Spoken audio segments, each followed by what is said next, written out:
嗱，所以咧我話耶穌咧係做陌生市場咧係真係一個先鋒嚟嘅。大家好啊！今日咧想同大家分享街頭報道嘅，即係話唔係一啲人咧係成日去到你教會嗰度，或者你邀請人去到你教會嗰度咧，然後接觸耶穌，而係咧喺一個陌生嘅環境裏邊。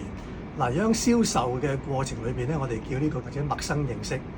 叫做 cold market。咁我哋以前做 sales 嘅時候咧，就叫 cold call， 即係話咧，你未去過嗰個店鋪度嘅，或者未去到嗰個市場度嘅，你係咁樣切入，然後咧就係做一個第一次嘅介紹。耶穌聖經裏邊咧有冇試過 cold call 嘅咧？其實真係有。咁最出名嘅陌生認識咧，其實莫過於呢個撒瑪利亞婦人同佢響井旁嘅呢個對話啦。好多人咧就覺得打開一個話題咧係好難嘅，尤其是係點樣去將神嘅説話去講俾一個冇經驗或者冇經歷嘅人去聽到。咁呢度咧睇到耶穌咧就用一個令到對方咧覺得佢自己好重要先，首先係一個咁嘅感覺而係切入嘅。咁好多時咧，人哋去俾嘢你嘅時候，就會覺得係佢係比你強啦，比你優勝啦，得到你尊重啦。於是乎咧，你就會覺得佢係響一個 upper hand 好似。但係我哋好多時，我哋想講嘢俾人聽，我哋好中意令到自己喺個 upper hand 度嘅，即係覺得自己好重要啦，好被尊重啦。你咧要係好留心咁樣聽我講嘢啦。咁究竟點樣耶穌咧打開呢個陌生認識嘅？有一個時間咧，我喺街嗰邊咧就遇到一啲人咧，就係去做慈善嘅 ，OK。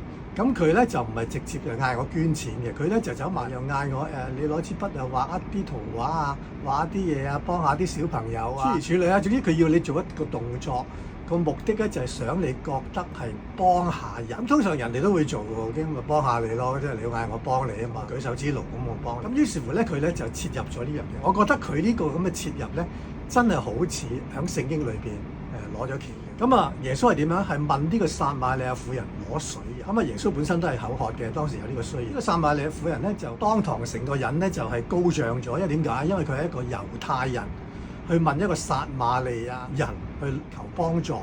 咁大家知道咧，猶太人同撒瑪利亞人咧其實咧就係乜嘢？大家冇咩交流嘅。咁佢首先覺得自己係響一個好即係比較好優越嘅狀況裏邊咧，而家你問我攞水，又解釋佢呢個井係點樣嚟。咁耶穌就話：如果你早知道我係邊個，你咧就會求翻佢轉頭啊，然後咧就可以攞到生命嘅活水。喺呢個轉變嘅過程裏邊咧，其實耶穌係將佢自己嘅要求嘅需求咧放低咗少少，然後將佢能夠俾呢個婦人嘅價值咧就提升咗好高喎。OK，呢個就係嗰個成個關鍵嘅，你能唔能夠成功開啟到對方留意你講一啲咩咧？就係要講到佢嘅需要。佢話咩啊嘛？哇！如果有啲嘢真係好啊，我就唔使老遠咁樣日日走咁遠去攞呢個水啦。呢個水係即刻有啦。但係有好多人用咗聖經啟發咗個道理，但係佢唔明點解會咁樣。佢只係用到少少嘅效果，但係佢冇一個真心去落實，佢明白嗰個環境，而令到對方係真係依從佢或者聽佢講嘅説話，而令到佢咧係信。咁耶穌咧跟住本來件事已經完啊嘛，嗰個婦人都話想要水飲咯 ，OK， 咁咪攞咯。咁但係咧，耶穌就唔係就咁樣俾佢知道呢樣嘢攞到就咁簡單，而係咧佢要佢認定佢嗰種生活方式啊，佢個生活態度啊，即係生命嗰種嘅價值啊，其實係當時咧已經係淪陷咗嘅。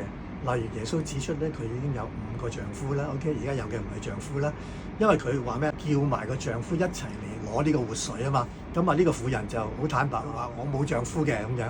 第一，佢唔承認佢有一個咁嘅過去。第二咧，佢亦都就咁樣攞咗呢個活水咧，係幫助唔到佢，因為整件事就係要佢一個醒覺，佢從前嗰種方法、嗰種生活方法係錯誤嘅。OK， 嗰種逃避嗰種方法，例如佢點解要中午先至嚟呢個井嗰度打水咧？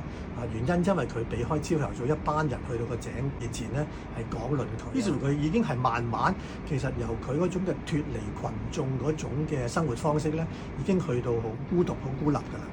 咁耶穌唔單止係俾活水佢，而且將佢成個人釋放咗。